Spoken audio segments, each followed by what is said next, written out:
আমরা শিখতে এসেছি, শিখতেই হবে, আপনাকে পড়তেই হবে।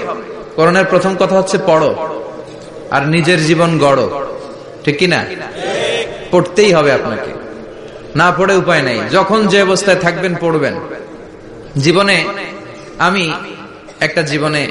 আমার একটা কিছু মটো আছে, লক্ষ্য, এটাকে খেয়াল করে আমি চলি।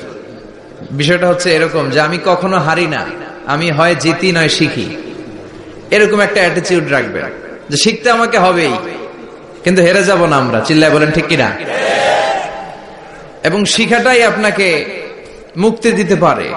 এজন্যই কোরআনের প্রথম কথা আল্লাহ শিখার ব্যাপারে উদ্বুদ্ধ করেছেন। আল্লাহ বলেছেন, ইকরা বিসমি রাব্বিকাল্লাযী খালাক, read in the name of your lord who has created, পড়ো তোমার প্রভুর নামে যিনি তোমায় শিখিয়েছেন। এজন্য পড়তে হবে, জানতে হবে। আসেন আমরা সরাসরি মহাবিশ্বয় মহাগ্রন্থ আল কোরআন থেকে শুনি। উদ্দেশ্য হচ্ছে যে আমরা নিজেদেরকে আলোকিত করব, উই এনলাইটেন আওয়ারসেলফ, ভিতরটাকে আলোকিত করব, আলোকিত মানুষ হব, সাদা মনের মানুষ হব, আল্লাহওয়ালা হব ইনশাআল্লাহ। পড়েন। উদ্দেশ্য যদি ভালো হয় সওয়াব কামিয়ে আপনি শেষ করতে পারবেন, আর উদ্দেশ্যে যদি ভেজাল থাকে কোনো লাভ নাই। হাবা মানসুরা, সব শেষ। এগুলারে উঠাইলে, মিজানের পাল্লায় উঠালে কোনো ধরনের ওজন হবে না। আজকের এই তাফসীর মাহফিলে আমরা এসেছি শিখার জন্য আর একজনকে খুশি করার জন্য। তিনি কে? আল্লাহ তুমি কবুল করো।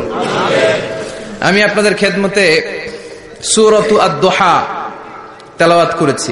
এই সূরাটা মুখস্থ আছে না অনেকের? কমন একটা সূরা, প্রায় আমরা সালাতে পড়ি, মক্তবেই তো এগুলো শিখে ফেলছি, ঠিক কিনা? তো এই যে সূরাটা খুব বেশি পড়া হয়, খুব বেশি শোনা হয়, আসলে এই সূরায় আল্লাহ কি শিক্ষা কর্মসূচি আমাদেরকে দিলেন জানার দরকার আছে না নাই? আসেন আজকের এই চমৎকার রজনীতে আমরা সূরাতুদ দুহার আলোকে কিছু কথা শুনি। এটা কোরআনের 30তম পারায় অবস্থিত একটা সূরা। কততম পারা? এটা মাক্কি সূরা। একটু আওয়াজ করে বলবেন, কি সূরা? মাক্কি সূরা। এই সূরার আয়াত সংখ্যা 11টি। কয়টি? 11টি। এটা কোরআনের একটা মোটিভেশনাল সূরা। কি সূরা? মোটিভেশনাল। আমরা প্রায় এই শব্দটা শুনি না, মোটিভেশন। এটা কোরআনের মোটিভেশনাল সূরা, অনুপ্রেরণাদায়ক সূরা। আপনার মন যখন খারাপ তখন এই দুইটা সূরা পড়বেন, দোহাও পড়বেন, সূরাতুল ইনশিরাহ পড়বেন।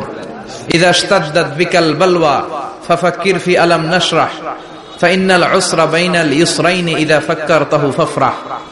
এটা কোরআনের মোটিভেশনাল সূরা, অনুপ্রেরণাদায়ক। এই দুইটা সূরা অনুপ্রেরণাদায়ক। ফাইন্নামা আল উসরি ইউসরা, আল্লাহ বলেছেন ফাইন্নামা আল উসরি ইউসরা, কষ্টের পরেই আছে সুখ, কষ্টের পরেই আছে সুখ। আমাদের জীবনে সুখ বেশি, কষ্ট কম। কয়দিন না খেয়েছিলাম, কয়দিন বিপদে পড়ছি, কয়দিন ডাকাইতে ধরছে, এক মাসের মধ্যে অসুস্থ থাকি কয়দিন আর সুস্থ থাকি কয়দিন, এটা হিসাব করে না। অসুস্থ যে ছিল খালি এটা খেয়াল রাখেন, আছে না নাই? তার মানে ইন্নামা আল উসরি ইউসরা, দুঃখের পরে আছে সুখ, মোটিভেশন। প্রাণটা আবার উদ্বেলিত হয়ে ওঠে, তাই তো আসলে তো দুঃখের পরে সুখ। এজন্য কষ্ট যখন পাবেন, অসুস্থ যখন হবেন, ওইখানেও আনন্দ করবেন, কারণ সামনে আরাম আসতেছে। সুবহানাল্লাহ পড়েন। মুমিনের হারাবার কিছু নাই, দুঃখ পাওয়ার কিছু নাই। মুমিন অসুস্থ হলে অসুস্থতার মাধ্যমে তার রোগের মাধ্যমে তার গুনাহ ঝরে যায়, সে আল্লাহর কাছে প্রিয় হয়ে ওঠে। তা আমাদেরকে কেউ হারাইতে পারে? কথা বলেন, আমাদের কেউ ভয় দেখাইতে পারে? মোটিভেশনাল সূরা, সূরাতুল ইনশিরাহ আর সূরাতুদ দুহা। এখানে অনেক হিউজ মোটিভেশন আছে। যারা হতাশ, যাদের জীবন ভাল লাগে না, মরে যেতে মনে চায়, গার্লফ্রেন্ড গালি দিছে, আছে না নাই?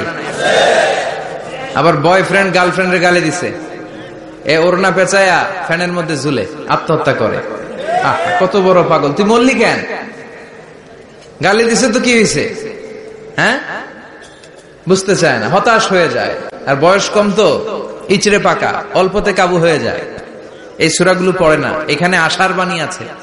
আজকে আমি জানি কথা শোনাবো আপনাদেরকে, শুরুতে আগে সংক্ষেপে বলে দেই। এই সূরার মূল কথা হচ্ছে, মানে সেন্ট্রাল থিম বা সাবজেক্ট ম্যাটার, সূরাতুদ দুহার কেন্দ্রীয় আলোচ্য বিষয় হচ্ছে নিরাশ হবেন না, হতাশ হবেন না, হাল ছাড়বেন না, ভরসা রাখবেন কার উপর? মুমিনরা নিরাশ হয়, হতাশ হয়, হাল ছাড়ে নাকি ভরসা রাখে? কার উপর ভরসা? কার উপর? না নৌকার উপর? ধানের শীষ, নাঙ্গল, হাত পাখা, দাড়িপাল্লা, ভরসা থাকবে একজনের উপর। চিল্লায় বলেন তিনি কে?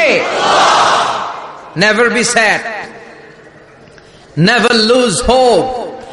Every time you feel like you cannot go on, you feel so lost that you are so alone. Don't despair and never lose hope, 'cause Allah is always by your side. Insha'Allah, Insha'Allah, Insha'Allah, you'll find your way. Insha'Allah, Insha'Allah, Insha'Allah, you'll find your way. Every time you feel like you cannot go on, you feel so lost that you are so alone. Don't despair and never lose hope, 'cause Allah is always by your side. Insha'Allah, Insha'Allah, Insha'Allah, you'll find a way. Insha'Allah, Insha'Allah, Insha'Allah, you'll find a way. ঠিক কি না? কি সুন্দর nasheed. Never lose hope, you will find your way. তুমি তোমার পথ খুঁজে পাবে। আমাদেরকে পথ দেখায় কে? আল্লাহ। এজন্য সূরাতুদ দুহার কেন্দ্রীয় আলোচ্য বিষয় হচ্ছে হতাশ হওয়া যাবে না, নিরাশ হওয়া যাবে না, হাল ছাড়া যাবে না, ভরসা রাখতে হবে একজনের উপর। চিৎকার করে বলেন তিনি কে? আল্লাহ। হতাশ যারা, ফ্রাস্ট্রেটেড আপসেট পিপল, তাদের জন্য, হতাশ ব্যক্তিদের জন্য এই সূরাটা একটা আলোকবর্তিকা, একটা আলোর মশাল। এই সূরাটা পড়লেই হতাশ ব্যক্তিরা মনে শান্তি পায়, আশা ফিরে পায়, দিক ফিরে পায়। ঠিক কিনা? এই সূরাটা নাজিল হওয়ার একটা ব্যাকগ্রাউন্ড আছে, শুনবেন। বিষ্ণু ঈসা ইসলামের কাছে যখন ওহী নাজিল হতে শুরু করলো, বিষ্ণু ঈসা ইসলাম